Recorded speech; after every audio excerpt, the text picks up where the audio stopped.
সুপ্রিয় শিক্ষার্থী ও সুধী মণ্ডলী, আসসালামু আলাইকুম। আমি নাসরিন আক্তার, সহকারী অধ্যাপক, ব্যবস্থাপনা বিভাগ, ঢাকা কলেজ থেকে বলছি। ঢাকা কলেজের ব্যবস্থাপনা বিভাগের অনলাইন শ্রেণী কার্যক্রমের ধারাবাহিকতায় আজকে আমি অনার্স তৃতীয় বর্ষের বীমা ও ঝুঁকি ব্যবস্থাপনা বিষয়ের উপর অনলাইন শ্রেণী কার্যক্রম পরিচালনা করব। আজকে আমার আলোচনার বিষয়বস্তু জীবন বীমা। সুপ্রিয় শিক্ষার্থী, আমরা এই করোনার সময় একটা ভীষণ দুঃসহ জীবন পার করছি। তারপরেও চেষ্টা করব স্বাভাবিকভাবে সব কিছু যতটুকু পারা যায় সম্পাদন করার। আমরা করোনার এই দুর্যোগের আগে আমরা বীমা কী, বীমার বিষয়বস্তু সম্পর্কিত সম্যক ধারণা পেয়েছিলাম। সেখানে আমরা জানি যে বীমা আর বিষয়বস্তুর মধ্যে 3 প্রকার বীমা ব্যবস্থা রয়েছে: জীবন বীমা, নৌ বীমা, অগ্নি বীমা। আমার আজকের আলোচনার বিষয়বস্তু জীবন বীমা। জীবন বীমার শুরুর আগে আমরা একটু পিছনের আলোচনা থেকে বলতে পারি বীমা কী।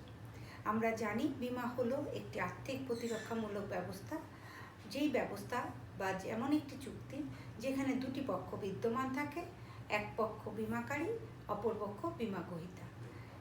এই দুটি পক্ষের মধ্যে একটি আইনগত চুক্তি সম্পাদিত হয়, যেখানে বীমা গ্রহীতার প্রিমিয়াম প্রদানের বিনিময়ে বীমাকারী তাকে তার সম্পত্তি বীমা গ্রহণের জন্য যদি ক্ষতিগ্রস্ত হয় তাহলে বীমা দাবি পূরণ করে থাকে। এই ব্যবস্থাটাই হলো বীমা। তাহলে বলা যায় জীবন বীমা হলো একই রকমভাবে একটি চুক্তি যেখানে দুটি পক্ষ বিদ্যমান থাকে, এক পক্ষের প্রিমিয়াম প্রদানের বিনিময়ে অপর পক্ষ তার আর্থিক নিশ্চয়তা প্রদান করে থাকে। এখানে একটি বিষয় লক্ষণীয়, বীমা ব্যবস্থা আর্থিক ক্ষতিপূরণের চুক্তি, কিন্তু জীবন বীমা হচ্ছে আর্থিক নিশ্চয়তার চুক্তি। তার কারণ কখনোই জীবন চলে গেলে তার ক্ষতিপূরণ বাবদ জীবন দেওয়া সম্ভব নয়, তবে নিশ্চয়তা প্রদান করা যায় আর্থিক ক্ষতিপূরণের। তাহলে আমরা বলতে পারি জীবন বীমা হলো জীবনের যে বিভিন্ন ঝুঁকি বিদ্যমান তার বিপরীতে প্রতিরক্ষামূলক একটি ব্যবস্থা। আমরা জানি মানুষ মরণশীল, কিন্তু মানুষের জীবন বাঁচিয়ে রাখার, জীবনকে সুন্দর করার প্রাণান্তকর প্রচেষ্টা বিদ্যমান থাকে। আর এই জীবনে রয়েছে নানা রকম ঝুঁকি ও অনিশ্চয়তা। এই ঝুঁকি ও অনিশ্চয়তা মোকাবিলায় আর্থিক প্রতিরক্ষামূলক ব্যবস্থা হিসেবে জীবন বীমা আজ ব্যাপক জনপ্রিয়। বীমা ব্যবস্থা ইতিহাস পর্যালোচনা করলে দেখতে পাওয়া যাবে যে সর্বপ্রথম নৌ বীমা প্রচলন ঘটে, এবং এটা শুরুই হয়েছিল নাবিকদের জীবনের অনিশ্চয়তার উপর থেকে। এক সময় নাবিকরা দূর দূরান্তে বেরিয়ে যেত এবং তখন তারা বিপদে পড়লে জীবনহানি ঘটত। তখন যেই সমস্ত নাবিক বেঁচে থাকতো তারা ক্ষতিগ্রস্ত নাবিকের পরিবারকে সহায়তা করত। এভাবেই কালক্রমে নৌবিমার প্রচলন হয়, পরে অগ্নিবীমা, ধারাবাহিকভাবে জীবন বীমা। তবে পরবর্তীতে 1696 সালে হ্যান্ড ইন হ্যান্ড কোম্পানি সর্বপ্রথম জীবন বীমা আনুষ্ঠানিকভাবে যাত্রা শুরু করে। বর্তমানে জীবন বীমাই হচ্ছে সবচেয়ে প্রচলিত বীমা ব্যবসায়। বিশ্বের প্রায় আর বীমা ব্যবসার মধ্যে 80%ই জীবন বীমার সাথে সম্পৃক্ত। আমাদের দেশে প্রায় 90% বীমা ব্যবসায়ী জীবন বীমার আওতাধীন। তাহলে আমরা দেখতে পাচ্ছি যে আসলে জীবন বীমাটা কি।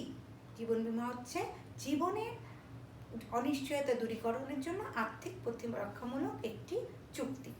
আমরা জীবন বীমার বৈশিষ্ট্য একটু আলোচনা করি, তাহলে আমরা জীবন বীমা সম্পর্কে আরও পরিষ্কার ধারণা লাভ করতে পারব। জীবন বীমার বৈশিষ্ট্যর মধ্যে প্রথমেই আসছে আনুষ্ঠানিক চুক্তি। জীবন বীমা অন্যান্য বীমার মতোই একটি আনুষ্ঠানিক চুক্তি। এখানে বিভিন্ন আনুষ্ঠানিকতা পালন করা হয়, যেমন এখানে দুটি পক্ষ থাকে, তারপরে হস্তান্তর যোগ্যতা থাকে, প্রতিদান থাকে, সিলমোহর থাকে, লিখিত থাকে। এই সমস্ত আনুষ্ঠানিকতা পালন করা হয় বলেই জীবন বীমা একটি আনুষ্ঠানিক চুক্তি। পরবর্তী বৈশিষ্ট্য নিশ্চয়তার চুক্তি। জীবন বীমা হচ্ছে একটি নিশ্চয়তার চুক্তি। একটু আগেই আমি বলেছিলাম সুপ্রিয় শিক্ষার্থী, অন্যান্য বীমা ক্ষতিপূরণের চুক্তি বলে গণ্য হলেও জীবন বীমা কিন্তু একটি নিশ্চয়তার চুক্তি। অর্থাৎ যদি ক্ষতিগ্রস্ত হয় তাহলে তার ক্ষতিপূরণের জন্য নিশ্চয়তা প্রদান করা হয়। কখনোই ক্ষতিপূরণ বাবদ জীবন চলে গেলে জীবন ফেরত দান করতে পারে না। তাই জীবন বীমা একটি নিশ্চয়তার চুক্তি। শর্ত সাপেক্ষ চুক্তি। জীবন বীমাতে বিভিন্ন শর্ত বিদ্যমান থাকে। এই শর্তগুলো উভয় পক্ষকে পালন করতে হয়। এবং এটা একটি শর্ত সাপেক্ষ চুক্তি। বিমার বিষয়বস্তু, জীবন বিমার বিষয়বস্তু হচ্ছে জীবন। এখানে বীমা গ্রহীতা নিজের জীবন বা অন্য কোনো কারো জীবনের যদি তার বিমাযোগ্য স্বার্থ থাকে তবে তার জীবনের জন্য জীবন বীমা করতে পারে।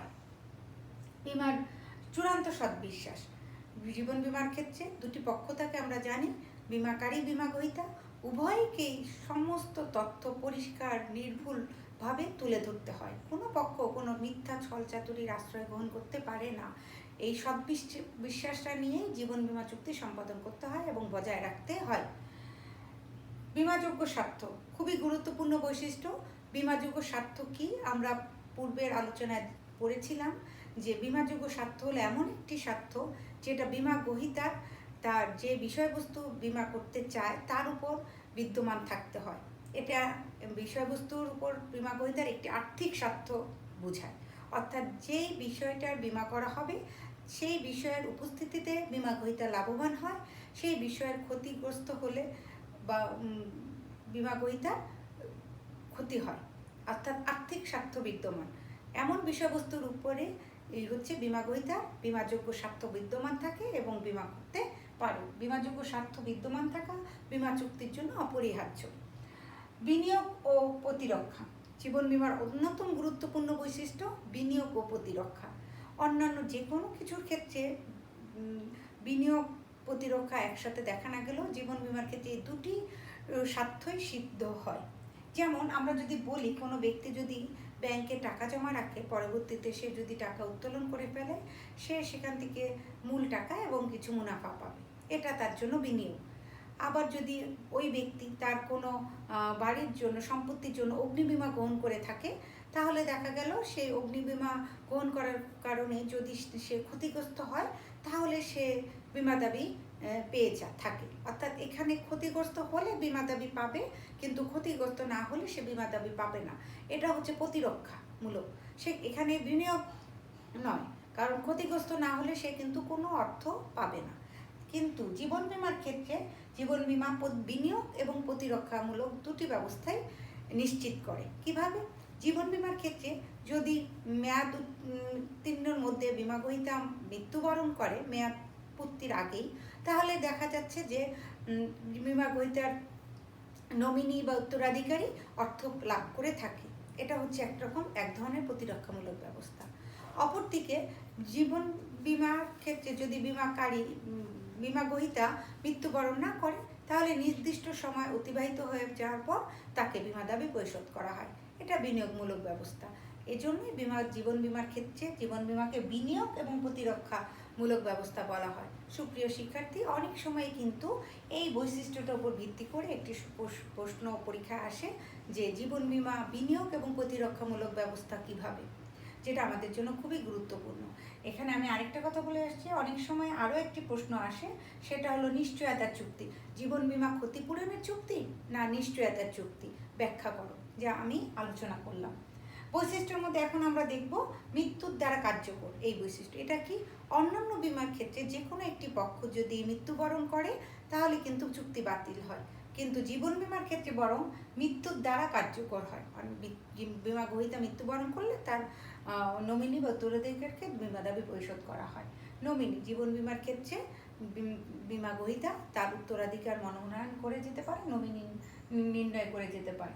সমর্পণ মূল্য হচ্ছে সেই মূল্য যখন বীমা গ্রহীতা বীমা ওই পত্রটি আর চালিয়ে যেতে না পারে, অক্ষম হয়, তখন প্রিমিয়াম প্রদানের হারের উপর নির্ভর করে যে মূল্যটাকে ফেরত দেওয়া হয় সেটাই সমর্পণ মূল্য। এই বৈশিষ্ট্যটাও জীবন বীমার ক্ষেত্রে লক্ষণীয়। আমরা এখন জীবন বীমার বৈশিষ্ট্যগুলো আলোচনা করলাম। এখন আমাদের আজকে আলোচনার বিষয়বস্তু হবে জীবন বীমা প্রিমিয়াম নির্ণয়।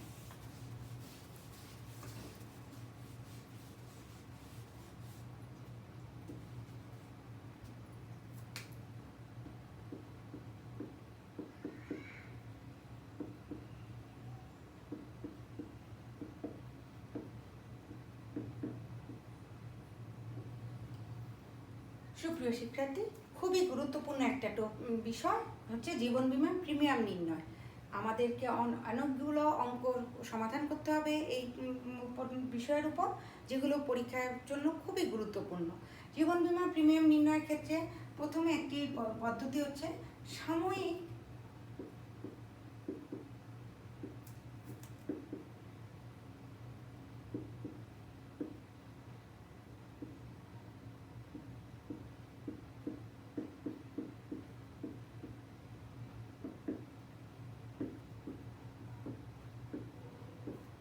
একটি হচ্ছে সাময়িক বীমার একক নিট প্রিমিয়াম নির্ণয়, অপরটি হচ্ছে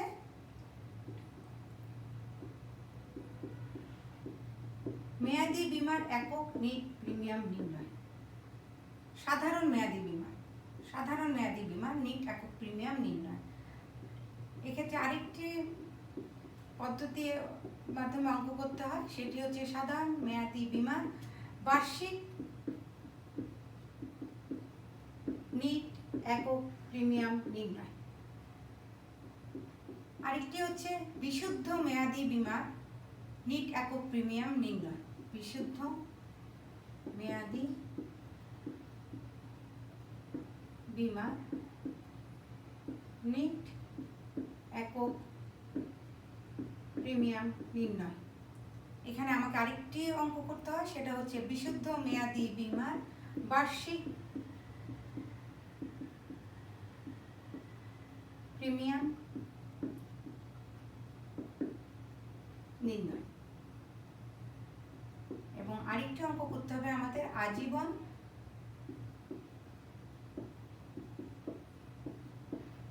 বৃত্তির প্রিমিয়াম নির্ণয়। সুপ্রিয় শিক্ষার্থী, আমরা এই 4টা মেথডের উপরেই অঙ্ক করব এবং পরীক্ষাতে আমাদের অবশ্যই দেখা গিয়েছে কোনো না কোনো মেথডের উপরেই আমাদের অঙ্ক আসে। আজকে আমার আলোচনার বিষয়বস্তু হচ্ছে সাময়িক বীমার একক নিট প্রিমিয়াম নির্ণয়। আমরা দেখব যে কিভাবে জীবন বীমার সাময়িক বীমার একক নিট প্রিমিয়াম নির্ণয় করা হয়। পরবর্তীতে আমরা ধারাবাহিকভাবে সাধারণ মেয়াদি বীমার একক প্রিমিয়াম নির্ণয়, সাধারণ মেয়াদি বীমার বার্ষিক প্রিমিয়াম নির্ণয়, বিশুদ্ধ মেয়াদি বীমার নিট একক প্রিমিয়াম নির্ণয়, বিশুদ্ধ মেয়াদি বীমার বার্ষিক প্রিমিয়াম নির্ণয় এবং আজীবন ভিত্তিক প্রিমিয়াম নির্ণয় করা শিখব। লক্ষণীয় দেখো, সাময়িক বীমার কিন্তু একক নিট প্রিমিয়াম নির্ণয় হচ্ছে, বার্ষিক প্রিমিয়াম নির্ণয় নেই। কেন? আমরা একটু এখানে দেখি যে সাময়িক বীমার সংজ্ঞাটা কি। সাময়িক বীমা হচ্ছে অল্প সময়ের জন্য গ্রহণ করা হয় এবং এই ক্ষেত্রে বীমাকৃত ব্যক্তি নির্দিষ্ট সময়ের মধ্যে মৃত্যুবরণ করলেই বীমা দাবি পরিশোধ করা হয়। নির্দিষ্ট সময় অতিক্রান্ত হওয়ার পর বীমা গ্রহীতা জীবিত থাকলে তাকে কিন্তু কোনো বীমা দাবি পরিশোধ করা হয় না এবং এটা একটা কিস্তিতে প্রিমিয়াম প্রদান করা হয়, যে কারণে এখানে কোনো সমগ্র মূল্য নেই এবং এর হচ্ছে একক নিট প্রিমিয়াম প্রদান করা হয়। তাহলে আজকে আমরা একটা অঙ্কে চলে যাই। সাময়িক বীমার নিট একক প্রিমিয়াম নির্ণয় অঙ্কটা আমরা একটু দেখি, একটা প্রশ্ন আমরা একটু লক্ষ্য করি, পরবর্তীতে আমরা সমাধানের মধ্যে যাব।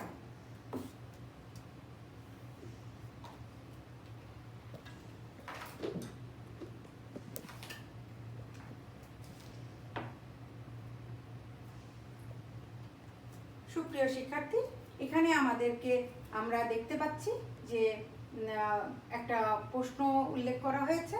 প্রশ্নের মধ্যে বছর, বয়স, মৃত্যুহার পঞ্জি, জীবিতের সংখ্যা, মৃত্যুর সংখ্যা দেওয়া আছে এবং এটা একটা মৃত্যুহার পঞ্জি। আরও দেওয়া আছে 3% হারে 1 টাকার বর্তমান মূল্য। প্রথম বছরে 0.971, দ্বিতীয় বছরে 943, তৃতীয় বছরে 915, চতুর্থ বছরে 0.888, পঞ্চম বছরে 0.863 এবং বলা হয়েছে যে প্রতিটি ব্যক্তির জন্য 1000 টাকা দাবি পরিশোধ করতে হবে, অর্থাৎ বীমা দাবি 1000 টাকা। এখন আমরা এই অঙ্কটাতে কিভাবে সমাধান করব সেটা দেখি।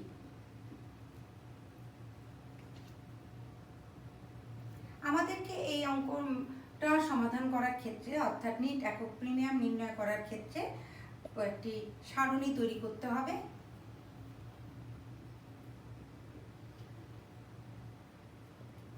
এই সারণীতে আমরা 7টা কলাম করব। 7টা সারি বানাবো, কলম করব।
সুপ্রিয় শিক্ষার্থী, সাময়িক বীমার নিট একক প্রিমিয়াম নির্ণয়ের ক্ষেত্রে আমরা একটি সারণী দেখতে পাচ্ছি। এই সারণীতে 7টি কলাম তৈরি করা হয়েছে। এখন এখানে আমরা দেখতে পাচ্ছি প্রথম কলামে আছে বছর, তারপরে বয়স, জীবিত বীমা গ্রহীতার সংখ্যা, মৃত বীমা গ্রহীতার সংখ্যা, বীমা দাবির পরিমাণ, 3% হারে 1 টাকার বর্তমান মূল্য, মৃত বীমা গ্রহীতার বীমা দাবির বর্তমান মূল্য। আমরা এখন এই প্রশ্নটা অনুযায়ী বসিয়ে যাই। আমরা দেখতে পাচ্ছি আমাদের প্রথম বছরে এখানে বছরের সংখ্যা বলা আছে। এখানে বছর হচ্ছে 5 বছর,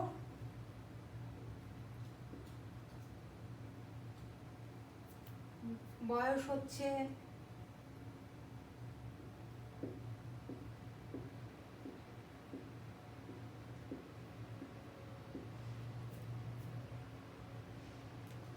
40, জীবিত বীমা গ্রহীতার সংখ্যা 9480,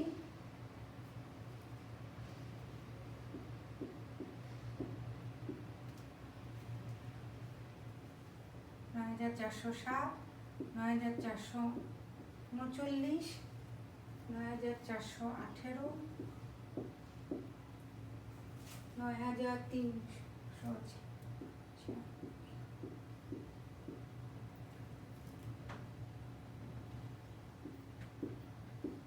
20, মৃত গ্রহীতার সংখ্যা 21, 22, 23।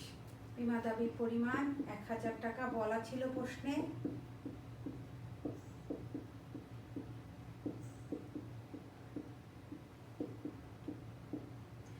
% হারে 1 টাকার বর্তমান মূল্য এখানে উল্লেখ করা হয়েছে 0.971, 0.994.9।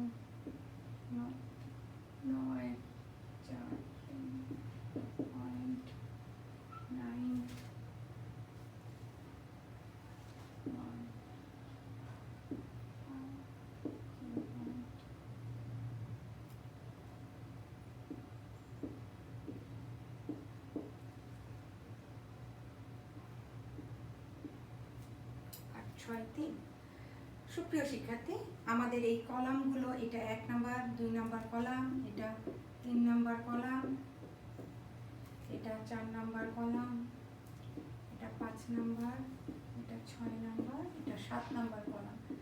যেই কলামে 4 × 5 × 6 আমরা দেখতে পাচ্ছি এই সারণীতে প্রথম কলামে হচ্ছে গিয়ে বছর, পরবর্তী কলামের মধ্যে হচ্ছে গিয়ে বয়স, 3 নম্বরে জীবিত বীমা গ্রহীতার সংখ্যা, 4 নম্বরে মৃত বীমা গ্রহীতার সংখ্যা, বীমা দাবির পরিমাণ, 3% হারে 1 টাকার বর্তমান মূল্য এবং সপ্তম যেই ঘরটা আমাদের আছে কলামটা, সেখানে হচ্ছে এই 4, 5, 6 এই 3টা কলামের গুণফল হচ্ছে 7 নম্বর কলামে, অর্থাৎ 20 ইন্টু 20 গুণ 1000 গুণ 0.971 এই 3টা গুণ করলে আমরা এখানকার উত্তরটা পেয়ে যাব। এখানকার যে বসবে ঘরটা সেটা পেয়ে যাবো। সেখানে দেখা যাচ্ছে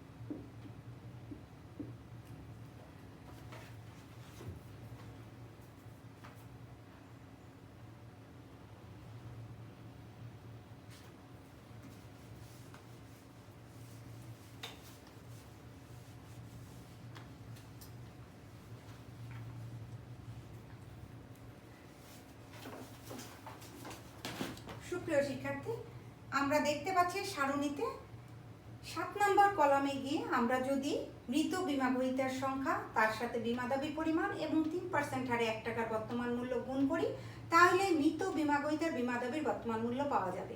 আমি কিন্তু সাময়িক বীমার সংজ্ঞার মধ্যে বলেছিলাম যে সাময়িক বীমার বৈশিষ্ট্য হচ্ছে যেই সময়ের জন্য বীমা করা হয় ওই সময়ের মধ্যেই বীমা গ্রহীতাকে মৃত্যুবরণ করতে হবে। যদি সে জীবিত থাকে তাকে কিন্তু বীমা দাবি পরিশোধ করা হয় না। সেক্ষেত্রে এ কারণে মৃত বীমা গ্রহীতার বীমা দাবির বর্তমান মূল্য নিয়েই কেবলমাত্র এই সাময়িক বীমা বা টার্ম পলিসি যেটাকে বলা হয়, এই অঙ্কের নিট একক প্রিমিয়াম নির্ণয় করতে হয়। সবসময় মনে রাখবে টার্ম পলিসিতে শুধুমাত্র মৃত বীমা গ্রহীতার বীমা দাবির বর্তমান মূল্য বের করা লাগে। তাহলে এইভাবে এই 4 নম্বর কলাম, 5 নম্বর, 6 নম্বর কলাম গুণ করলে প্রত্যেক ক্ষেত্রে আমরা 7 নম্বর কলামের সংখ্যাগুলো পেয়ে যাব এবং এগুলো যোগ করলে আমাদের আসবে 97,823। এটা হচ্ছে মৃত বীমা গ্রহীতার বীমা দাবির বর্তমান মূল্য। এখন আমরা সূত্রটা লিখব যে সাময়িক বীমার ক্ষেত্রে নিট একক প্রিমিয়াম নির্ণয়ের সূত্রটা কি। এক্ষেত্রে সূত্রটা হচ্ছে মৃত বীমা গ্রহীতার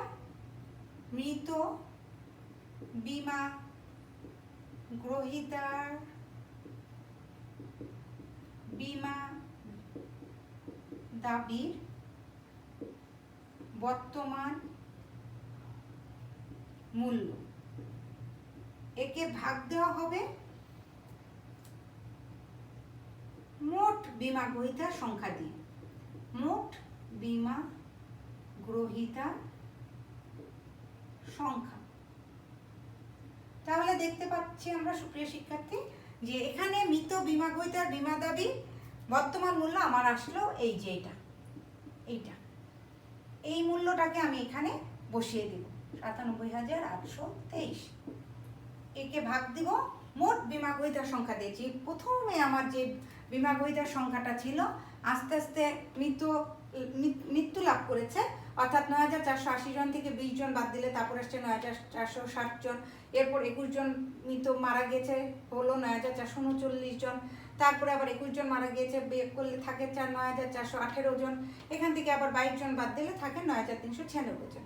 কিন্তু প্রথমে মোট বীমা গ্রহীতার সংখ্যা হবে প্রথমে যে জীবিত বীমা গ্রহীতা যতজন বীমাপত্র গ্রহণ করেছিল সেই সংখ্যাটা, অর্থাৎ 9,480। এটাকে ভাগ দেবে 10 প্রায়।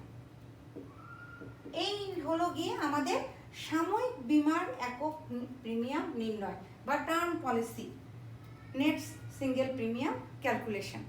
আমরা এভাবেই একটা সাময়িক বীমার নিট একক প্রিমিয়াম নির্ণয় করব। মনে রাখবো, ক্লু থাকবে আমাদের মাথার মধ্যে যে শুধুমাত্র মৃত বীমা গ্রহীতার বীমা দাবির বর্তমান মূল্য বের করতে হয়, তাকে মোট বীমা গ্রহীতার সংখ্যা দিয়ে ভাগ করতে হয়। এই হলো আমাদের মনে রাখার বিষয়বস্তু। পরবর্তীতে আমরা যখন মেয়াদি বীমার অঙ্ক করব, সাধারণ মেয়াদি, বিশুদ্ধ মেয়াদি, আমাদের কিন্তু সূত্রগুলো এলোমেলো হয়ে যেতে যাবে। মনে রাখতে হবে সাময়িক বীমার ক্ষেত্রে কেবলমাত্র মৃত বীমা গ্রহীতার বীমা দাবি নির্ণয় করতে হয়। এর পরবর্তীতে আমরা সাধারণ মেয়াদি বীমাপত্রেরটা বলবো, বিশুদ্ধ মেয়াদি বীমাপত্রেরটাও বলবো, তখন ডিফারেন্সগুলো আমরা আরো ভালোভাবে পরিষ্কার করে বুঝতে পারবো। সুপ্রিয় শিক্ষার্থী, আজকে আমরা এ পর্যন্তই রাখি, কারণ পরবর্তীতে আমরা পরবর্তী ক্লাসে আমরা বিশুদ্ধ মেয়াদি বীমা নিট একক প্রিমিয়াম নির্ণয় এবং বার্ষিক প্রিমিয়াম নির্ণয়ের উপরে আলোকপাত করব। তোমাদের সবার সুস্থতা নিরাপত্তা কামনা করি। সবাইকে অনেক অনেক ধন্যবাদ।